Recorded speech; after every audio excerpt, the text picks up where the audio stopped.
How to catch a skyscraper. SpaceX modernizes Mechazilla. How will they catch the Super Heavy? Raptor static fire in slow motion. Why do they use two different engine types? My name is Felix. Welcome to What About It? Let's dive right in. Starship Updates. Can you feel it? The fourth flight is coming. While there is still some work to be done before we'll see a full stack, the teams at SpaceX are already getting ready for Starship reuse. Want to learn more? Follow me. We're back at Starbase, the place that truly never sleeps. It's been just over a month since the last Starship launch, yet everyone is already thinking about the next one. Every launch brings hundreds, if not thousands, of changes to the Starship itself. In addition, countless modifications are made to Stage 0, the launch infrastructure itself. I'd argue that Stage 0 might be even more complex than the rocket it supports. Right now, the big push is to get the horizontal tank farm operational. The first Starship flights have highlighted a key lesson. While it is possible to manufacture your own cryogenic storage tanks, it is not always a good idea. Some of you might not be aware, but SpaceX was actually the one behind the design and assembly of the vertical tank farm. Those large white GSE tanks we see in almost every episode. Their reason was simple. If they can build a rocket that holds propellant, why wouldn't they be able to use the same technology to create a storage tank? And I bet that if they really wanted to, the vertical tanks could undergo iterations just like the Starships, potentially to a point where they'd be unaffected by a liftoff. However, this plan has never been implemented due to one major issue: the constantly accelerating pace of testing at Starbase. SpaceX simply couldn't afford the downtime required to replace an entire ground support equipment tank. This is why they decided on the next best thing: a tank farm adjacent to the original, utilizing horizontal, commercially available bullet tanks. As such, over the last few months, we've watched the arrival of 9 such tanks. These tanks. One of the main benefits of working together with our friends at Redline Helicopter Tours. Once all the horizontal tanks are fully connected and operational, SpaceX is expected to dismantle the vertical tank farm. However, the last flight demonstrated that with new reinforcements, the GSE shells can actually withstand the liftoff pretty well. So it is also possible that some of the vertical tanks will continue to be used. With the recently installed walls in front of the new farm, the only way to see progress there will be through flyovers. Let's support our flyboys. Did you know you can take a helicopter ride over Starbase and get the same views as in our videos? Visit redlineheli.com/Felix to book your very own helicopter ride over Starbase with $25 off. You will never forget this. The biggest and most complex part of Stage 0 is the Orbital Launch Integration Tower, or OLIT. This is where we see the most action right now, and there is a very good reason for that. It looks like the workers are busy preparing the launch mount not just for the upcoming 4th flight, but also for an attempt to catch the booster. Yep, that is the plan as soon as IFT-5, if IFT-4 works out as planned. Here's where it gets interesting. One of the most noticeable recent modifications is to the launch deck itself. There you'll find what's called the Booster Quick Disconnect panel, which supplies the first stage with propellant and power. To maintain reusability, this panel is designed to retract during liftoff, where it's protected behind the BQD door. However, experience from previous flights has shown that the existing shielding isn't quite up to the task, which is likely the reason behind the recent upgrade to the Quick Disconnect. Some time ago, workers removed the original door from its hinges and replaced it with a new model, featuring a weird wedge shape on the front. The exact purpose of this change is unclear, but it might relate to how the engine plume interacts with the booster's Quick Disconnect, possibly helping deflect some of the exhaust away from it. One of our Starbase photographers, Astro Roadie, was lucky enough to capture the upgraded mechanism in action on the night of April 12th. It was quite the sight. What do you think? Do you have any theories on why SpaceX would implement such a specific modification? I'd love to hear your thoughts in the comments below. Moving to the tower itself, it has recently undergone a rather intriguing modification. This picture may initially appear to be an ordinary view of the Mechazilla arms. However, if you look closer, you'll notice that one of the arm's elements is attached to a crane. It turns out that on April 12th, workers removed a swing actuator from the left chopstick. This part allows the arm to swing left and right, so it is a core element of the system. The actuator was reinstalled just a day later, showing how fast SpaceX already is with these tasks. After all, Mechazilla has endured not only launches but also lifted prototypes dozens of times, so maintenance is key here. There is also a chance that this part was swapped for an updated version, one better suited to handle the stresses involved in catching a super heavy booster. As you might recall from a recent presentation by Elon Musk, SpaceX has an ambitious plan to catch the booster with Mechazilla's arms as early as during its 5th flight. The landing on the virtual tower with the booster works, then we will actually try with Flight 5 to come back and land on the tower.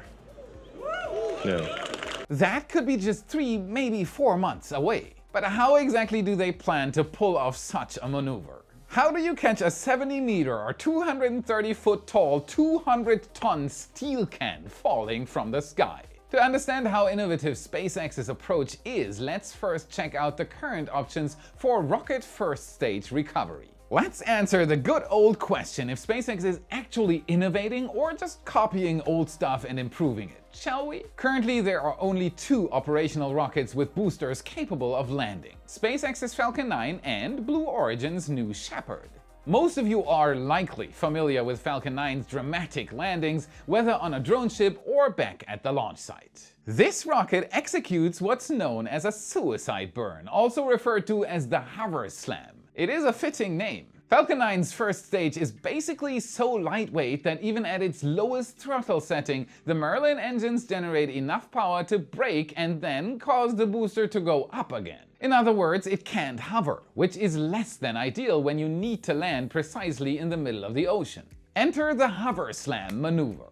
Falcon 9 calculates its fuel usage and the necessary duration of its engines to be on, aiming to shave off its velocity to near zero upon touchdown. It is an efficient yet pretty risky maneuver. Think of it like this: if the engines run too long, the rocket begins to ascend again, then the fuel runs out and it crashes. That burn needs to be absolutely precisely calculated as the rocket gets lighter during the maneuver and zero speed needs to be reached precisely at touchdown. Not easy at all. On the other hand, if the engines shut down too soon, the rocket can't eliminate all its velocity, once again resulting in a crash. So there is just that very narrow little spot at which this actually works. There is no margin for error, and even though it is so hard, this approach is actually working surprisingly well. The other method for recovering the first stage also involves reducing all velocity, but with the big difference of allowing the stage to hover. This provides more flexibility in choosing a landing spot and offers crucial seconds to react if something goes wrong. New Shepard employs this technique, and surprisingly, it is also the method of choice for Starship landings. Starships and super heavy boosters won't suicide burn or hover slam. This is a very important difference. Following a successful boost back maneuver, the super heavy booster will be on a trajectory heading back toward the launch tower. Then, seconds before touchdown, it will reignite its engines. So far the same thing. SpaceX's animations suggest that only 3 engines would be involved, but during the Flight 3 webcast, commentators mentioned 13 Raptors. Perhaps the landing burn will begin with the inner engine rings on and then all but 3 Raptors will shut down? We'll see soon enough. In a rather detailed animation shared by Elon Musk years ago, the booster was depicted approaching the tower almost directly from above. However, in the recently released animation, it seems to be approaching at a steeper angle. This new approach makes much more sense. Let me explain this to you. If the booster were to approach from directly above, the tower would be absolutely torched by the Raptor engine's exhaust. But SpaceX doesn't just want to land the booster, they want to land and land and land and land it over and over again. As shown in the animation during its approach, the Mechazilla arms are expected to be wide open. It would also be most logical for them to be positioned to the left of the tower so that the booster doesn't land directly above the launch mount. All done to avoid as much heat on stage 0 as possible. Now here comes the biggest difference. Once the booster is between the chopsticks, it enters a hovering phase, allowing the arms to close in and make any necessary adjustments. Now, the precision of this maneuver has to be incredibly high. Contrary to popular belief, the Super Heavy won't be caught by its grid fins. They simply aren't strong enough for that task. Instead, 2 load points are located beneath the grid fins, which are also utilized when lifting prototypes. These points need to precisely align with the chopsticks, leaving little margin for error. Another challenge is the rotation. Ensuring that the booster lands on Mechazilla at the exact roll angle needed to align perfectly with the orbital launch mount is a very important task for the avionics computer. The engineers at Starbase are well aware of this, which is why Mechazilla is equipped with a clever mechanism to adjust the booster's rotation after touchdown. It adds at least a little wiggle room. Here's how that works. From an aerial view, you can see that each arm of the chopsticks is equipped with 2 actuators and some unusual metal pieces. These actuators are designed to maneuver the metal pieces to achieve the precise angle necessary to place the booster on the OLM, as illustrated in the render created by our friend Ove. Once everything is properly aligned, the prototype can be placed back on the launch pad and safely get detanked. While this all sounds quite straightforward in theory, the reality is that the precision required for these maneuvers is extraordinarily high and there are significant risks involved. So even though it can hover, the precision requirements are the same as for Falcon 9, just in different regards. Where Falcon 9 needs to time things very precisely, Super Heavy needs to align things very precisely. Unfortunately, we don't have details on any emergency plans should things not go as planned. But there are clues. Remember how I just mentioned the changed angle? The old animation showed an approach directly from above, and the new one shows a steep approach angle. This is not just to reduce heat on stage 0, there is a second reason. Big bada boom. One possible scenario could involve the booster detecting an issue before the catch attempt and deciding to cut off its engines, resulting in a controlled crash into the wetlands or the ocean. Alternatively, if there's sufficient fuel on board, the booster could redirect itself over the Gulf of Mexico and activate the flight termination system there to avoid any catastrophic failures at the launch site. This is only possible though if the booster stays away from stage 0 as long as possible, hence the approach angle changes. One thing is certain, you wouldn't want the Super Heavy to crash into the launch complex, right? But what if it does? You've probably asked yourself the question of what the result would be, right? We all have. How bad could it be? Here's the thing. The potential damage from such an incident might not be as severe as you'd imagine in your nightmares. Upon return, the booster's tanks would contain very little propellant, which minimizes the risk and potential scale of an explosion. No fuel equals no explosion. A potentially greater risk might occur if the booster fails to reduce its velocity and impacts near the tower, potentially affecting the OLED foundations. Overall, in the event of a crash while the Mechazilla and possibly the launch table could sustain serious damage,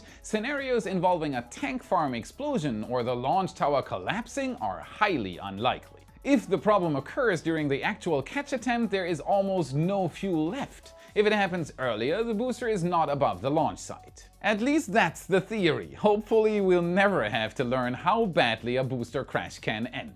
Now, before we discuss this insane Raptor static fire footage released by SpaceX, here's a quick word about galaxies. Have you ever wanted a personal night sky in your room? Light it up with the Galaxy Projector. Improve your space with this lighting solution. Effortlessly turn any room into a planetarium, imbuing it with a distinctive ambience. As a smart device, it boasts various features worth exploring. First off, its RGB colors, brightness, rotation speed, on-off timers, and more are fully customizable. Grab your phone. With its app, you can change everything, make it truly yours. Love using Amazon Alexa or Google Assistant? Just say the word and the Galaxy Projector obeys, from switching on to changing modes. And guess what? It is energy efficient too. Enjoy your personal Galaxy without worrying about your electricity bill skyrocketing. For those who appreciate good tech, this is for you. The Galaxy Projector is a modern gadget with timeless appeal. Get your projector by clicking the link below. Use the discount code WAI to get 15% off.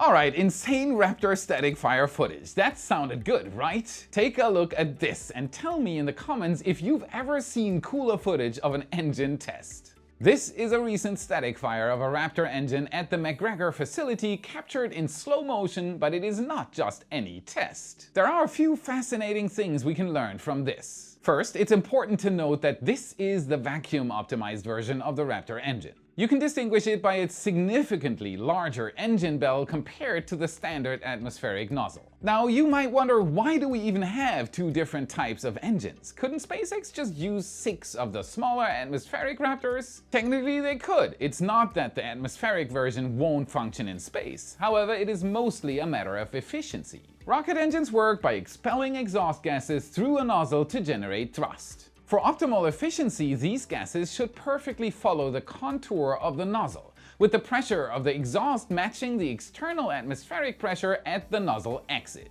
The wider the nozzle gets, the lower the pressure will be at the end. That's why rocket engine nozzles designed for operation within Earth's atmosphere tend to be short and narrow to align with the higher atmospheric pressure. However, in the vacuum of space, where there is hardly any air pressure, the nozzle can be designed much larger for raised efficiency. This allows the gases to expand more, generating more thrust. As a consequence, they are usually not only more capable but also more efficient than their atmospheric counterparts, at least in space. The larger nozzle, however, introduces a significant challenge. While an atmosphere-optimized engine can operate in a vacuum, the reverse scenario is more problematic. When there is a mismatch between the ambient pressure and the exhaust pressure, an issue known as flow separation occurs. Whenever you say this word, a rocket engine somewhere on Earth shivers in fear. This phenomenon literally means that the exhaust gases detach from the walls of the engine nozzle, leading to turbulent streams and recirculation of gases within the nozzle. In short, it is very bad. This typically happens when trying to operate a vacuum-optimized engine on Earth's surface, resulting in highly inefficient performance or even failure to function at all. That's why when testing an engine with a large nozzle, it's ideal to use a massive vacuum chamber similar to those used by NASA. The RVAX nozzle is specially designed to allow testing at atmospheric pressure, but this design choice comes with certain drawbacks. If we take a look at the footage provided by SpaceX, we see some unusual activity halfway through the test. This is flow separation in action, which shows up as oscillations and creates visible rings in the exhaust, very rare footage. In severe cases, these oscillations can be so intense that they cause the engine to explode. For instance, during space shuttle launches, the RS-25 engine's nozzles visibly flexed during liftoff due to these forces. However, as long as the engine is designed with this in mind, it is not a big deal. In this static fire, the ambient pressure exerts a compressive force on the engine bell, requiring a special ring to prevent deformation. You may also have noticed that the exhaust looks suspiciously blue. There is a simple answer. Since the video itself has a blue tint, this could either be due to an issue with the white balance settings or a deliberate artistic choice. Truly a beautiful piece of footage. SpaceX is definitely spoiling us. Oh, and just a heads up, we've looked into our channel metrics and over 2 million returning monthly viewers have not subscribed yet. Help us grow the channel even further by double checking that you've hit that subscribe button so you don't miss our updates. And while you're at it, give us a like and become a wise supporter for exclusive SpaceX updates. With it, you get access to daily Starbase photo galleries, including satellite, aerial and ground photos of SpaceX's progress and countless other extras on top. And no matter how much you decide to give, everyone gets the same supporter content and access. You decide what you want to give. We also occasionally have positions to fill on our team, and the best place to look for the next talented team member is directly in our community. Right now, we're looking for another scriptwriter and researcher. If you're looking for new challenges and have comprehensive knowledge about spaceflight and Starbase, we'd love to hear from you. You might find yourself working with the Y team on a daily basis. The link to our Patreon page, the application form, and our new website are in the description. Thank you to all our supporters who help us fund more crazy projects. We can't thank you enough. You rock. Now, I know that was a lot of Starship related information, so let's switch gears with some quick updates to refresh your mind. First up, Falcon 9 just set a new record, one we've been waiting for a long time. SpaceX continues to redefine the limits of reusability. On April 13th, another Falcon lifted off from Slick 40, deploying an additional 23 Starlink V2 mini satellites. What makes this mission particularly noteworthy is that it marked the first time a booster, specifically B-1062, launched on its 20th mission. Even more impressively, it also successfully landed for the 20th time. It's funny to think that just a few years ago, many people were skeptical about reuse, saying that there is no way you can turn a profit on that. Oh, how the times have changed. Well done, Elon Musk and team, this is crazy stuff. That's it for today. Remember to smash that like button, subscribe for more awesome content. This is what fuels the algorithm and helps us immensely. Check out our epic shirts in your favorite Space Nerd store. A link is in the description. And if you want to train your space IQ even further, watch this video next to continue your journey. Thank you very much for watching, and I'll see you again in the next episode. Helicom. Peevious flights. Yes. Peevious. So peevious. A weird wedge. Yeah. For photographers. But, right?